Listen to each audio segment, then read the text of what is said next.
నమస్కారం, న్యూస్ విషన్కు స్వాగతం. ముందుగా ముఖ్య అంశాలు.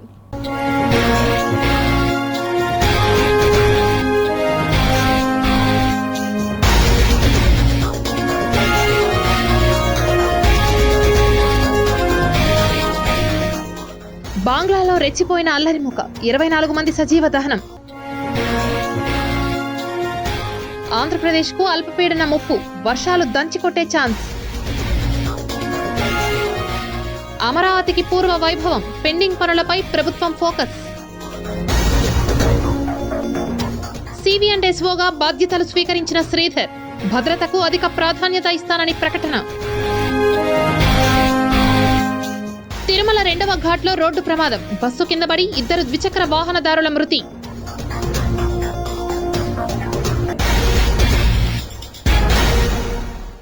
ఇక వార్తల్లోని వివరాలు చూద్దాం. రానున్న రోజుల్లో ఆంధ్రప్రదేశ్ రాష్ట్రంలో విస్తారంగా వర్షాలు కురుస్తాయని వాతావరణ శాఖ హెచ్చరించింది. గంగా పరివాహక పశ్చిమ బెంగాల్, దానిని ఆనుకుని ఉన్న బంగ్లాదేశ్లపై గల ఉపరితల ఆవర్తనం సగటు సముద్ర మట్టం నుంచి 5.8 కిలోమీటర్ల ఎత్తు వరకు విస్తరించి మరియు ఎత్తుతో నైరుతి దిశగా వంగి ఉంది. దీని ప్రభావంతో రానున్న 24 గంటల్లో అదే ప్రాంతంలో అల్పపీడనం ఏర్పడే అవకాశం ఉంది. సముద్ర మట్టానికి 0.9 కిలోమీటర్ల ఎత్తు వద్ద ఉత్తర దక్షిణ ద్రోణి రాయలసీమ నుండి తమిళనాడు అంతర్భాగం గుండా కొమోరియన్ ప్రాంతం వరకు ఉంది. ఈ క్రమంలో రాబోయే 3 రోజులకు వాతావరణ సూచనలు ఎలా ఉన్నాయో ఇప్పుడు తెలుసుకుందాం. గురువారం తేలికపాటి నుంచి మోస్తరు వర్షం లేదా ఉరుములతో కూడిన జల్లులు అనేక చోట్ల కురిసే అవకాశం ఉంది. ఉరుములతో కూడిన మెరుపులు, బలమైన గాలులు గంటకు 30 నుంచి 40 కిలోమీటర్ల వేగంతో 1 లేదా 2 చోట్ల వీచే అవకాశం ఉంది. అలాగే శుక్రవారం తేలికపాటి నుంచి మోస్తరు వర్షం లేదా ఉరుములతో కూడిన జల్లులు కొన్ని చోట్ల కురిసే అవకాశం ఉంది. ఉరుములతో కూడిన మెరుపులు, బలమైన గాలులు గంటకు 30 నుంచి 40 కిలోమీటర్ల వేగంతో 1 లేదా 2 చోట్ల వీచే అవకాశం ఉంది. అమరావతికి పూర్వ వైభవం తీసుకొచ్చేందుకు ఏపీ ప్రభుత్వం ప్రయత్నిస్తోంది. కూటమి సర్కార్ అధికారంలోకి వచ్చిన నాటి నుంచే ఆ దిశగా వేగంగా అడుగులు వేస్తోంది. అమరావతిలో జంగిల్ క్లియరెన్స్ పనులకు శ్రీకారం చుట్టారు సిఆర్డీఏ అధికారులు. అమరావతిలో దట్టంగా పేరుకుపోయిన ముళ్లకంపలు, చెత్తా చెదారాన్ని తొలగించే ప్రక్రియను షురూ చేశారు. దీనికి సంబంధించి మంత్రి నారాయణ కీలక విషయాలు వెల్లడించారు. రాజధాని పరిధిలోని మొత్తం 58,000 ఎకరాలు, 99 డివిజన్లలోని ముళ్లకంపలను నెల రోజుల్లోగా తొలగిస్తామని అన్నారు మంత్రి నారాయణ. జంగిల్ క్లియరెన్స్ తర్వాత రాజధాని ప్రాంతంలో భూములు కేటాయించిన వారికి ఆయా స్థలాలపై క్లారిటీ వస్తుందని చెప్పారు. ఏపీలోని అనధికార లేఅవుట్ల విషయంలో కఠిన చర్యలు తీసుకుంటామని అన్నారు మంత్రి నారాయణ. అనధికార లేఅవుట్లు కొనుగోలు చేసి మోసపోకుండా పేపర్లు, టీవీల ద్వారా ప్రజలను అలర్ట్ చేస్తామని అన్నారు. అనధికార లేఅవుట్ల సర్వే నెంబర్లను రిజిస్టర్ ఆఫీసులకు పంపి రిజిస్ట్రేషన్లు చేయకుండా అధికారులకు ఆదేశాలు ఇస్తామని తెలిపారు. అలాగే అనధికార లేఅవుట్ల సమాచారం ఆన్లైన్లో అందుబాటులో ఉండేలా 3 నెలల్లో ప్రత్యేక వెబ్సైట్ తీసుకొస్తామని అన్నారు మంత్రి నారాయణ. మొత్తంగా కూటమి సర్కార్ రాకతో అమరావతి మళ్లీ ఊపిరి పోసుకుంటోంది. ఏపీ రాజధాని పరిధిలోని జంగిల్ క్లియరెన్స్ పై ప్రభుత్వం ఫోకస్ పెట్టడంతో కొత్త కళను సంతరించుకోనుంది. ముళ్లకంపల తొలగింపు ప్రక్రియ నెల రోజుల్లో పూర్తి కానుండడంతో అమరావతి మళ్లీ కలకలలాడబోతోంది.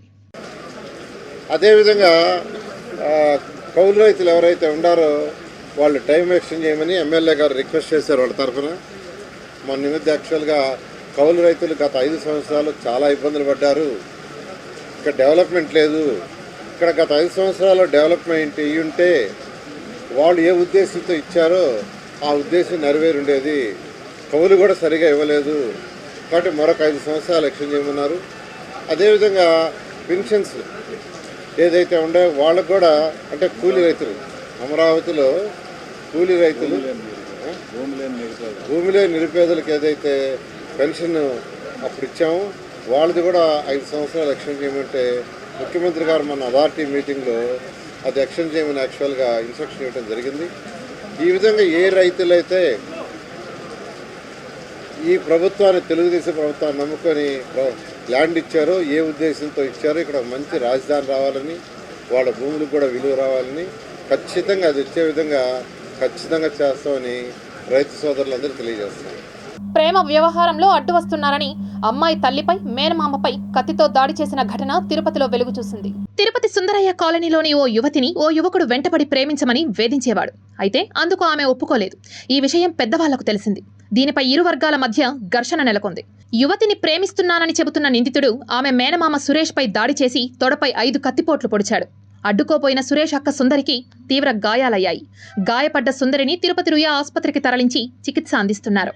విషయం తెలుసుకున్న తిరుపతి ఈస్ట్ పోలీస్ సిబ్బంది సంఘటనా స్థలంలో ఘర్షణకు గల కారణాలను స్థానికులను అడిగి తెలుసుకున్నారు.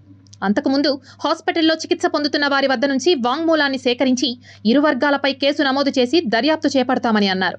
పరారీలో ఉన్న నిందితుని కోసం గాలిస్తున్నామని, శాంతి భద్రతలకు విఘాతం కలిగించే వారిపై కఠిన చర్యలు తీసుకుంటామని తిరుపతి డీఎస్పీ రవి మనోహరాచారి చెప్పారు.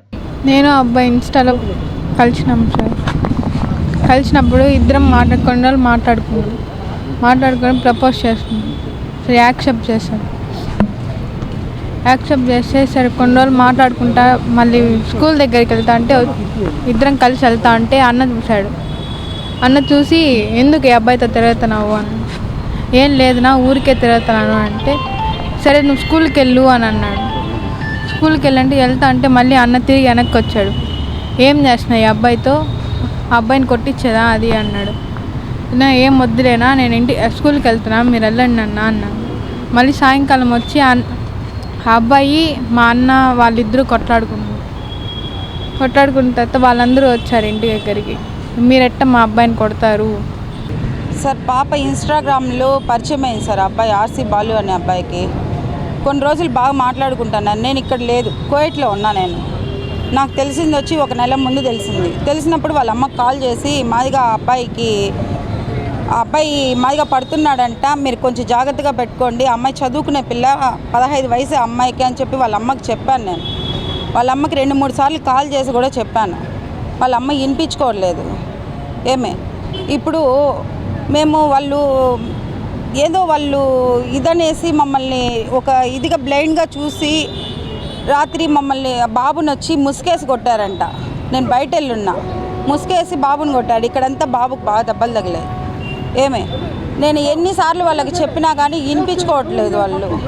రాత్రి నేను పోయి బండి వారగా ఆపాను సార్. నేను బండి వారగా ఆపంగానే 10-15 మంది వరకు వచ్చి రాడ్లతో కట్లతో బాగా దమ్మని కొట్టేశారు నన్ను.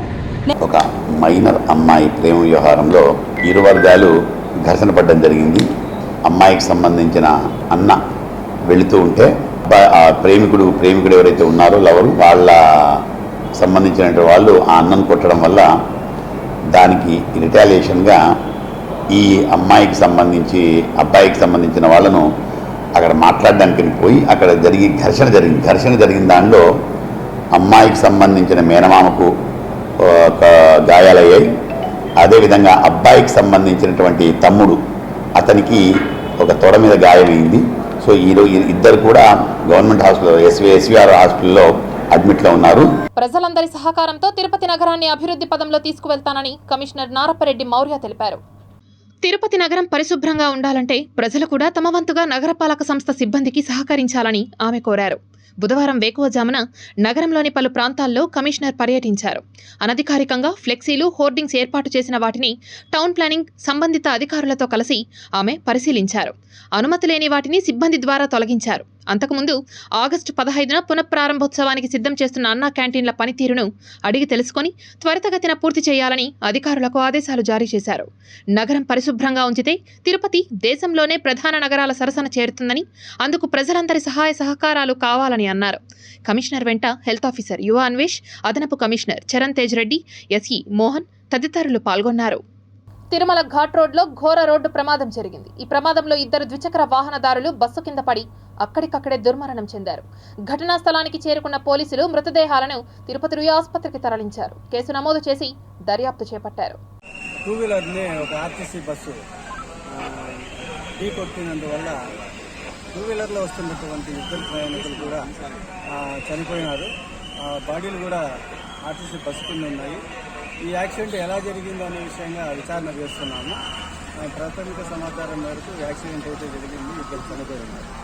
ఇక్కడ ఏ ఊరు వాళ్ళు వివరాలు ఇంకా తెలియలేదు. వాళ్ళ గురించి విచారణ చేసి తర్వాత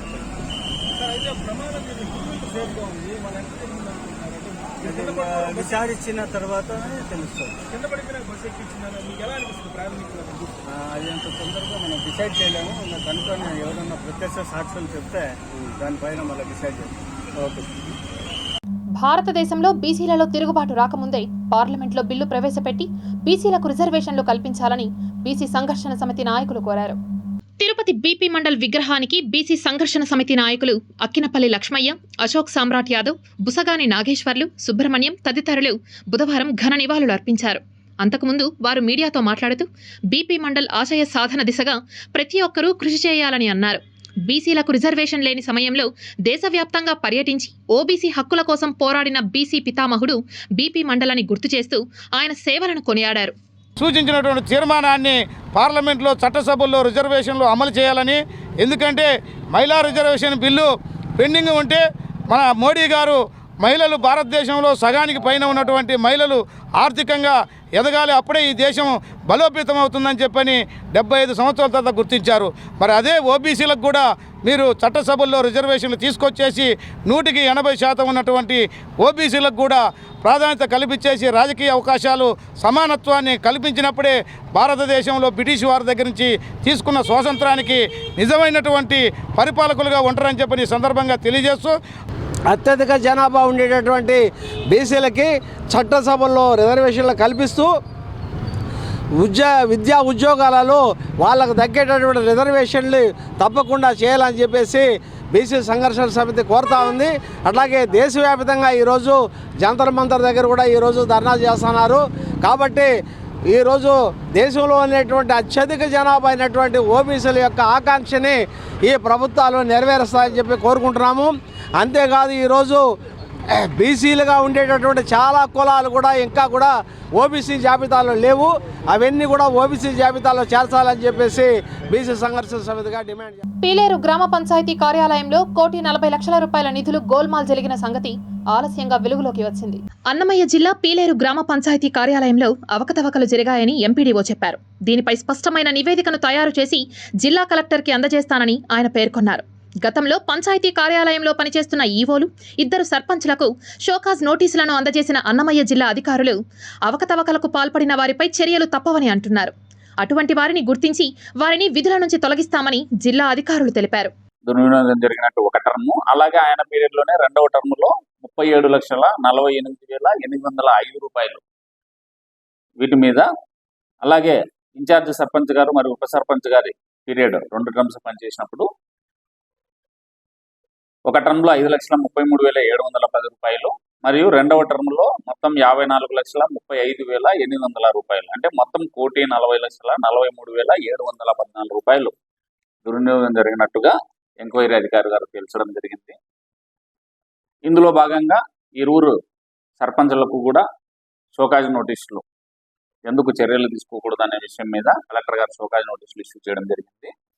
అలాగే ఆ కాలం నందు పనిచేసినటువంటి ఇక్కడ ఎగ్జిక్యూటివ్ ఆఫీసర్లు అయినటువంటి కేఆర్ ప్రసాద్, మాజీ ఇన్ఛార్జి పంచాయతీ కార్యదర్శి పిలేరు గ్రామ పంచాయతీ మరియు ప్రస్తుతం వాల్మీకిపురం జూనియర్ అసిస్టెంట్గా పనిచేస్తున్నారు. మహిళలు ఆర్థికంగా ఎదిగేందుకు ఉచిత మహిళా టైలరింగ్ శిక్షణా కేంద్రాలు దోహదపడతాయని సెట్విన్ నిర్వాహకులు పేర్కొన్నారు. తిరుపతి ఎస్టీవీ నగర్లోని ఓ ప్రైవేట్ పాఠశాలలో సెట్విన్ వారి సౌజన్యంతో మబ్బు సూర్యనారాయణ రెడ్డి చారిటబుల్ ట్రస్ట్ సహకారంతో మహిళలకు ఉచిత టైలరింగ్, ఎంబ్రాయిడరింగ్ శిక్షణా కేంద్రాలు నిర్వహిస్తున్నామని అన్నారు. ప్రతి ఒక్కరూ విచ్చేసి ఈ శిక్షణా కేంద్రాలను ఉపయోగించుకోవాలని, ఇక్కడ శిక్షణ తీసుకున్న వాళ్లకు సెట్విన్ నుంచి ధృవపత్రం అందజేస్తామని అన్నారు. ముఖ్యంగా టైలరింగ్లో కోర్సును పూర్తి చేసి మహిళలు ఆర్థికంగా ఎదగాలని ఈ సందర్భంగా మబ్బు సూర్యనారాయణ రెడ్డి కోరారు. టైలరింగ్ శిక్షణ నేర్పించి వారందరూ కూడా బాగా వారి స్వయం ఉపాధి, వారి బిడ్డలను వాళ్ళు పోషించుకునే విధంగా, ఇంకా వాళ్ళ బిడ్డలను కూడా పై చదువులు చదివించుకోవాలనే ఉద్దేశంతో ఈ శిక్షణా కేంద్రం పెడుతున్నాము. ఇంతకుముందు కూడా తిరుపతిలో 240 మందికి నేర్పించి వాళ్లకు సర్టిఫికెట్లు ఇవ్వగలిగాము. ఇది 5వ బ్యాచ్. 5వ బ్యాచ్లో కూడా ఇప్పుడు 60 మంది ఉన్నారు. వీళ్ళందరూ కూడా నేర్చుకొని వారి ఉపాధి కల్పన, శిక్షణ ఉపాధి కల్పన ఇస్తున్నాం. కాబట్టి వాళ్ళందరూ కూడా నేర్చుకోవాలని, మహిళలకు 3 నెలల కాల పరిధిలో ఉచిత శిక్షణ టైలరింగ్లో ఇవ్వడానికి ప్రారంభోత్సవం జరిగింది. దీన్ని మహిళలందరూ కూడా సద్వినియోగం చేసుకొని స్వయం ఉపాధి అవకాశాన్ని వాళ్ళు సఫలీకృతం చేసుకొని వాళ్ళు తమ కాళ్ళ మీద తాను నిలబడుకునే అవకాశాన్ని కల్పించడం జరుగుతోంది. వాళ్ళు ఈ శిక్షణా కార్యక్రమాన్ని సద్వినియోగం చేసుకొని వాళ్ళు సఫలీకృతులు కావాలని ఆశిస్తున్నాం. రవీంద్రనాథ్ ఠాగూర్ 83వ వర్ధంతిని పురస్కరించుకొని చిగోరా ఆధ్యాత్మిక కేంద్రం మరియు రాయలసీమ రంగస్థలి సంయుక్త ఆధ్వర్యంలో ఘన నివాళులు అర్పించారు. తిరుపతి రాములవారి మాడవీధిలోని చిగోరా ఆధ్యాత్మిక కేంద్రం కార్యాలయంలో రవీంద్రనాథ్ ఠాగూర్ చిత్రపటానికి పూలమాలలు వేసి ఘన నివాళులు అర్పించారు. ఆయన ఆశయ సాధనకు ప్రతి ఒక్కరూ కృషి చేయాలని ఈ సందర్భంగా ఆయన సేవలను కొనియాడారు. భారత జాతీయ గీత రచయిత రవీంద్రనాథ్ ఠాగూర్ గారి వర్ధంతి కార్యక్రమాన్ని ఈరోజు రాములవారి దక్షిణమాడ వీధిలో చిగోరా ఆధ్యాత్మిక సేవా కేంద్రంలో రాయలసీమ రంగస్థల కళాకారులు మరియు బీజేపీ సభ్యులు, అలాగే భాగవతుల జయలక్ష్మి గారు జనసేన, తిరుపతి అర్బన్ బ్రాహ్మణ సేవా సంఘం సభ్యుల సహకారంతో ఇక్కడ నిర్వహించుకోవడం మనందరికీ గర్వకారణం. వారు ప్రకృతి మధ్య 4 గోడల మధ్య కన్నా ప్రకృతి మధ్య విద్య అభ్యసిస్తే ప్రభావితమవుతారు విద్యార్థులనే ఉద్దేశంతో శాంతినికేతన్ స్థాపించి విశ్వవిఖ్యాతిగాంచినటువంటి మహానుభావుడు, ప్రకృతి వడిలో చదువును అభ్యసించి విశ్వగురువు అయినటువంటి ఆ మహనీయుని యొక్క 110వ వర్ధంతి జరుపుకోవటం, మనం దాంట్లో పాల్గొనడం మనందరికీ ఎంతో ఆదర్శనీయమైనది.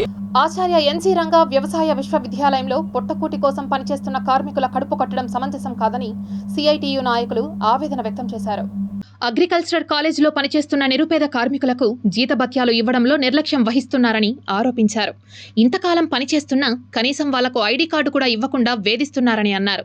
గత నెల జీతాలు ఇస్తామని ఒప్పుకొని ఇంతవరకు ఇవ్వకపోవడం సమంజసం కాదని అన్నారు. ఇదేమిటని అగ్రికల్చరల్ కాలేజీలో పనిచేస్తున్న కార్మికులు ప్రశ్నిస్తే, ఇష్టముంటే పని చేయండి, లేదంటే ఉద్యోగం నుంచి తొలగిస్తామని అధికారులు బెదిరించడం విడ్డూరంగా ఉందని అన్నారు. ఇప్పటికైనా విశ్వవిద్యాలయ అధికారులు స్పందించి తక్షణమే జీతభత్యాలు, ఐడి కార్డ్, పిఎఫ్ వంటివి ఇచ్చే విధంగా కృషి చేయాలని సిఐటియు డిమాండ్ చేసింది. కాటేర్ అంటే ఇది ఒక సంఘం ఉంది, వాళ్ళు మనుషులు అనేటువంటి వాటి విషయాలను మానవతా దృక్పథంతో మనమేమి అతిశయోక్తిగా వాళ్ళకేమి కయ్యల కాలంలో మనమేం అడగలే. వాళ్ళకి ఇవ్వాల్సిన కూలీ న్యాయంగా ఇవ్వండి, వాళ్ళ ఐడెంటిటీ కార్డు ఇవ్వండి, వాళ్ళ సీనియారిటీని మీరు ప్రకటించండి, సీనియారిటీ ప్రకారము వాళ్ళ దగ్గర పనిచేసుకోండి. ఈ వేధింపులు, కక్ష సాధింపులు, సవాలు చేసేది, పీకతారనేది ఇవన్నీ చాలా దుర్మార్గము. సిఐటి అనేది ఆషామాష వ్యవస్థ కాదు. ఇది 3 రాష్ట్రాలకు 8 మంది ముఖ్యమంత్రులు అయినారు సిఐటి నాయకులు. ఎమర్జెన్సీ కాలంలో కూడా ఇందిరాగాంధీని 30 తిప్పులు పెట్టి 7 చిలువు తగ్గించినటువంటి ఏకైక సంఘం సిఐటి. ఆ సంఘాన్ని కూడా గౌరవించాలి. అంతేగాని ఏంది అలాటప్పుగా పని పాట లేకుండా ఇదేమి మీ దారి పొరపాటు కాదు, బాధ్యత లేని వ్యక్తులు కాదు మేము. కాబట్టి యాజమాన్యము ఇప్పుడే కూడా మేము చెప్పేది ఏంటంటే మంచి హృదయంతో మీరు పని చేసుకుంటారు, మీ దగ్గర పనిచేసేవాళ్ళు. జాతీయ చేనేత దినోత్సవాన్ని పురస్కరించుకొని చేనేత కార్మికులను బీజేపీ నాయకులు ఘనంగా సత్కరించారు.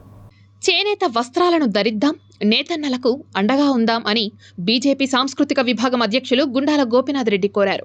చేనేత వృత్తిని కులవృత్తిగా భావించి పోగులను వస్త్రంగా మలిచి మనిషి మానాన్ని కాపాడుతున్న వ్యక్తి చేనేత కార్మికుడని ఆయన కొనియాడారు.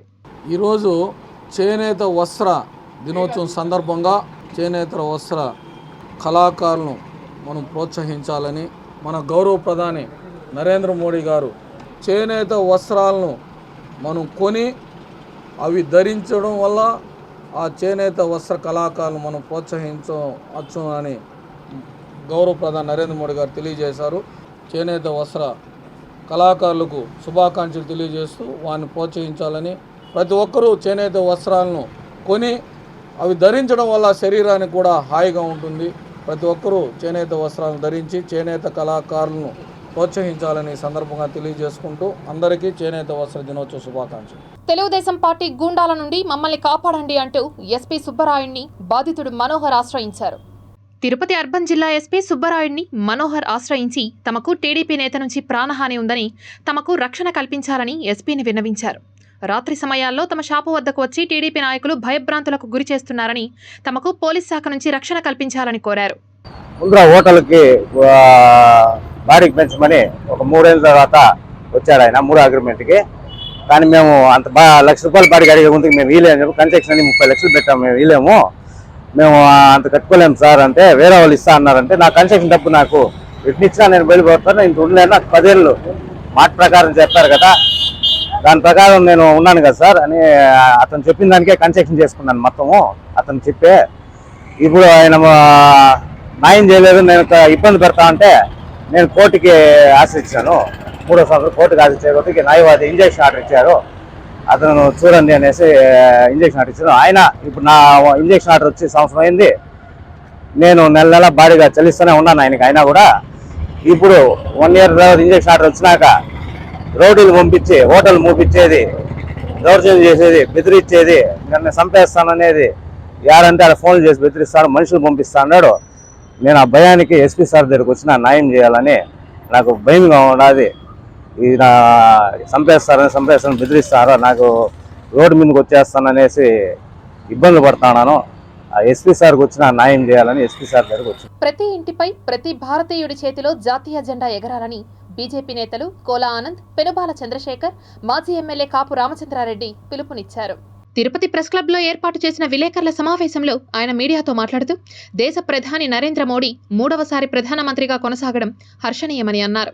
ఆగస్టు 15 రానున్న నేపథ్యంలో స్వాతంత్ర్య దినోత్సవం, అమృత మహోత్సవాలను ఆగస్టు 13, 14, 15 తేదీలలో 3 రోజుల పాటు హర్ ఘర్ తిరంగా పేరుతో ప్రతి ఇంటిపై ప్రతి ఒక్కరి చేతిలో జాతీయ జెండా ఎగరాలని పిలుపునిచ్చారు. కొంతమంది జాతీయ జెండాకు సరైన గౌరవం ఇవ్వడం లేదు, జాతీయ జెండాకు ఏం విలువ ఇవ్వాలో తెలీదు, జాతీయ జెండా ఎందుకు కట్టాలో తెలీదు. ఆ విధంగా కూడా ఉన్నటువంటి ఈ ప్రజలలో జాతీయ జెండాకు ఒక గుర్తింపు తీసుకురావాలి, జాతీయ జెండాకు గౌరవం లభించాలి, జాతీయ జెండాకు అందరూ గౌరవించాలి, అందరూ కూడా దాని యొక్క ప్రత్యేకతను గుర్తించి ప్రతి ఒక్కరి చేతిలో కూడా జాతీయ జెండా ఉండాలి, ప్రతి ఒక్కరి ఇంటి మీద కూడా జాతీయ జెండా ఉండాలి అనేటువంటి ఉద్దేశంతో ఈ హర్ ఘర్ తిరంగా కార్యక్రమాన్ని మనము ఏర్పాటు చేసుకోవడం జరిగింది. ఇప్పటికే జాతీయ స్థాయి, రాష్ట్ర స్థాయి సమావేశాలు జరిగాయి. ప్రతి ఒక్కరు కూడా వారి ఇంటిపైన మన జాతీయ జెండా ఎగరాలి, మరి ప్రతి ఒక్కరు కూడా దేశభక్తి వాళ్ళలో ఇమడింపు కావాలి అన్న ఉద్దేశంతో మరి 13, 14, 15 3 రోజుల పాటు ప్రతి ఒక్కరు కూడా వారి ఇంటి మీద జాతీయ జెండా ఎగరేసి మరి ఆ జెండాకి మనం కూడా వందనం చేసుకొని మనం అందరం కూడా మన దేశభక్తిని రానున్న తరాలకి, రానున్న రోజులకు కూడా ప్రతి యువత కూడా ప్రతి ఒక్కరు కూడా దేశభక్తిని మనము ఇమడింపు చేసుకున్న ఉద్దేశంతో హర్ ఘర్ తిరంగా అనే కార్యక్రమాన్ని ఏర్పాటు చేసింది. కేంద్ర మంత్రి మురళీధర్ మెహోల్ని పీసీ రాయలు ఢిల్లీలో కలిసి ఘనంగా సత్కరించారు. ఢిల్లీలోని కేంద్ర మంత్రి అధికారిక నివాసంలో ప్రముఖ పారిశ్రామికవేత్త, సివిల్ ఏవియేషన్ అథారిటీ సభ్యులు మరియు తిరుపతి ఎయిర్పోర్ట్ డెవలప్మెంట్ సభ్యులు పీసీ రాయలు యూనియన్ మంత్రిత్వ శాఖ మురళీధర్ మెహోల్ను శాలువతో పుష్పగుచ్చం అందజేసి ఢిల్లీలో ఘనంగా సత్కరించారు.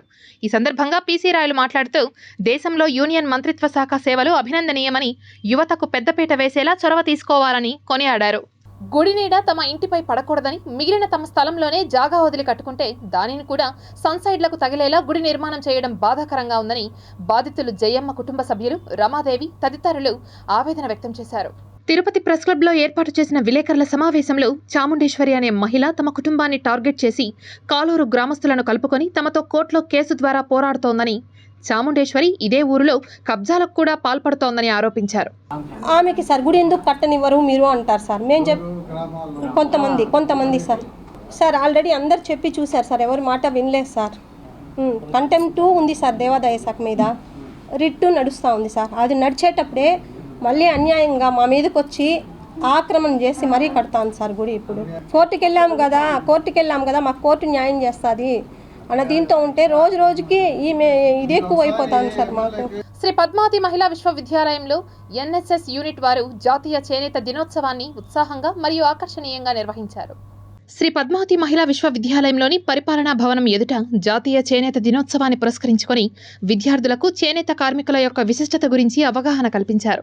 ఈ కార్యక్రమానికి ముఖ్య అతిథిగా వైస్ ఛాన్సలర్ ఉమా విచ్చేసి సాంప్రదాయ చేనేత, చేతి వృత్తులను సంరక్షించడం, వాటిని ప్రోత్సహించడం, గ్రామీణ కళాకారులను బలోపేతం చేయడంలో వారి పాత్రను, వారి యొక్క విశిష్టతను విద్యార్థులకు తెలియజేశారు. ఆంధ్రప్రదేశ్ వైద్య విద్యా ఉపాధ్యాయుల సంఘం ఆధ్వర్యంలో 14వ వార్షిక రాష్ట్ర స్థాయి సదస్సులు నిర్వహించనున్నట్లు మెడికల్ కాలేజ్ సిబ్బంది తెలిపారు. ఆగస్టు 8 నుండి 10వ తేదీ వరకు శ్రీ వెంకటేశ్వర వైద్య కళాశాల ప్రాంగణంలో ఏపీ మెడ్కాన్ సమావేశాలు నిర్వహించబోతున్నామని తెలిపారు. ఈ కార్యక్రమానికి దేశం నలుమూలల నుండి వైద్య అధ్యాపకులు విచ్చేసి వైద్య విద్యలో ప్రపంచవ్యాప్తంగా సంభవించిన మార్పుల గురించి అధ్యయనం చేయడం జరుగుతుందని తెలిపారు. వైద్య విద్యలో నూతన విధానం, పద్ధతుల గురించి వివరంగా చర్చించి రాష్ట్ర ప్రభుత్వానికి తగిన సూచనలు చేస్తామని అన్నారు. 10వ తారీఖు వరకు తిరుపతిలో ఎస్వి మెడికల్ కాలేజ్ జరుగుతుంది. ఈ సమావేశానికి ముఖ్య అతిథిగా రాష్ట్ర ప్రభుత్వ అదనపు వైద్య విద్యా సంచాలకులు డాక్టర్ ఆర్ రఘునందన్ గారు ముఖ్య అతిథిగా విచ్చేస్తున్నారు. వారితో పాటు విశిష్ట అతిథిగా డాక్టర్ విఎల్ఎం రామన్ గారు సంయుక్త వైద్య విద్యా సంచాలకులు మరియు డాక్టర్ పివి చలం గారు కళాశాల అధ్యక్షులు భాస్కర వైద్య కళాశాల హైదరాబాద్. అంటే ఈ ఏపీఎంఈ వాళ్ళ దానికి ఈ మెడికల్ ఎడ్యుకేషన్లో చాలా దిట్ట అనమాట. ఆయన వీళ్ళందరూ కూడా వస్తున్నారు. వీళ్ళతో పాటు మిగతా చెప్పాను కదా ఇంతకుముందు వాళ్ళందరూ కూడా వస్తున్నారు. సో ఈ సందర్భంగా పాత్రికేయ ప్రముఖులందరినీ కూడా పేరు పేరున ఈ సమావేశానికి హాజరు కావాల్సిందిగా కోరుతున్నాము. మన రోగులకి కమ్యూనిటీ లెవెల్లో వైద్యము అందాలి బాగా అని ప్రభుత్వాలు, నేషనల్ మెడికల్ కమిషన్ అన్నీ కూడా చాలా స్టెప్స్ తీసుకోవడం జరుగుతూ ఉంది. ఆ స్టెప్స్లో భాగంగా ఇప్పుడు సార్ ఆల్రెడీ చెప్పినట్టుగా 2019లో ఇది ఒక కొత్త టైప్ ఆఫ్ ఎడ్యుకేషన్ని స్టార్ట్ చేశారు. తిరుపతి జిల్లాలోని గిరిజనుల సమస్యలపై ప్రభుత్వ అధికారులు, ఎన్డీఏ కూటమి నాయకులు తక్షణమే స్పందించి వాటిని పరిష్కార దిశగా కృషి చేయాలని గిరిజన నాయకులు గుండాల నాయక్ కోరారు. తిరుపతి ప్రెస్ క్లబ్లో ఏర్పాటు చేసిన విలేకరుల సమావేశంలో ఆయన మీడియాతో మాట్లాడుతూ గిరిజనులు గత కొన్ని సంవత్సరాలుగా అనేక సమస్యలతో ఇబ్బందులు ఎదుర్కొంటున్నారని అన్నారు. తాగునీరు, సాగునీరు, రోడ్లు, వైద్యం, ఇళ్ల నిర్మాణాలు, ఉపాధి కల్పనలో గత ప్రభుత్వం మొండిచేయి చూపించిందని అన్నారు. ప్రస్తుత ప్రభుత్వమైన గిరిజనులకు న్యాయం చేయాలని కోరారు. ధన్యవాదాలు తెలుపుకుంటూ ఈ కూటమి ప్రభుత్వం పిలుపు మేరకు బైరాగ్ బటేట్లో జరుగుతున్న గిరిజన భవన్లో ప్రతి సంఘాలు పాల్గొనాలనేసి ఈ యొక్క వేదిక నుంచి అందరినీ పిలుపునిస్తున్నాం. జిల్లాల వారీగా కలెక్టర్ ఆధ్వర్యంలో ఎక్కడైతే గిరిజన భవన్లు ఉంటాయో అక్కడే జరుగుతాయి అనేసి కూడా కూటమి ప్రభుత్వం తరఫున ఈ యొక్క ప్రతినిధులుగా, కార్యకర్తలుగా, సంఘం నాయకులుగా అందరినీ మనవి చేసుకుంటున్నాం. అఖిల భారతీయ యాదవ మహాసభ ఆంధ్రప్రదేశ్ రాష్ట్ర యువజన విభాగం అధ్యక్షులుగా తనను నియమించడం పట్ల చిట్టిబోయిన శంకర్ యాదవ్ కృతజ్ఞతలు తెలిపారు. తిరుపతి ప్రెస్ క్లబ్లో బుధవారం ఏర్పాటు చేసిన విలేకరుల సమావేశంలో ఆయన మాట్లాడారు. తమ శ్రమను గుర్తించి బాధ్యతాయుతమైన ఈ పదవిని ఇచ్చినందుకు అఖిల భారతీయ యాదవ మహాసభ అధ్యక్ష, ఉపాధ్యక్షులు మహేష్ యాదవ్, అన్నా రామచంద్ర యాదవ్లకు ఆయన ప్రత్యేకమైన కృతజ్ఞతలు తెలియజేశారు. నా శ్రమను గుర్తించి రాష్ట్ర యువజన భాగానికి అధ్యక్షులు ఇచ్చినందుకు వాళ్ళకు ముందుగా నేషనల్ ప్రెసిడెంట్ మహేష్ యాదవ్ గారికి, నేషనల్ వైస్ ప్రెసిడెంట్ అన్నా రామచంద్రయ్య గారికి, రాష్ట్ర అధ్యక్షులు వెంగళరావు యాదవ్ గారికి. Tirupati gold jewellery and silver merchants association సమాచారం మేరకు తిరుపతి లోకల్ బులియన్ మార్కెట్లో బంగారం, వెండి ధరలు ఇలా ఉంటాయి. 24 క్యారెట్ల అపరంజి బంగారం 10 గ్రాముల ధర 71,040 రూపాయలు. 22 క్యారెట్ల బంగారం 1 గ్రాము ధర 6,363 రూపాయలు. వెండి 1 కేజీ ధర 81,300 రూపాయలు. రీటైల్ వెండి 1 గ్రాము ధర 83 రూపాయల 30 పైసలుగా ఉంటుంది. వార్తలు ముగించే ముందు ముఖ్యాంశాలు మరోసారి చూద్దాం.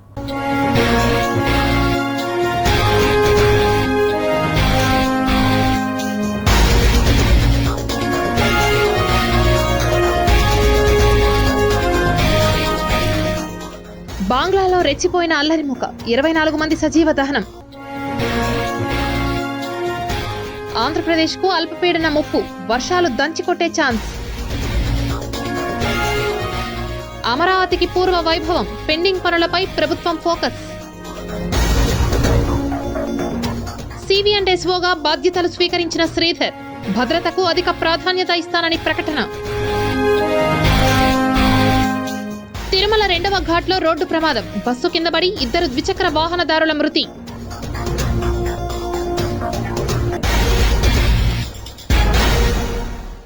ఈ వార్త ఇంతటితో సమాప్తం. సమగ్ర సమాచారంతో న్యూస్ విజన్లో మళ్ళీ కలుద్దాం. అంతవరకు సెలవు, నమస్కారం.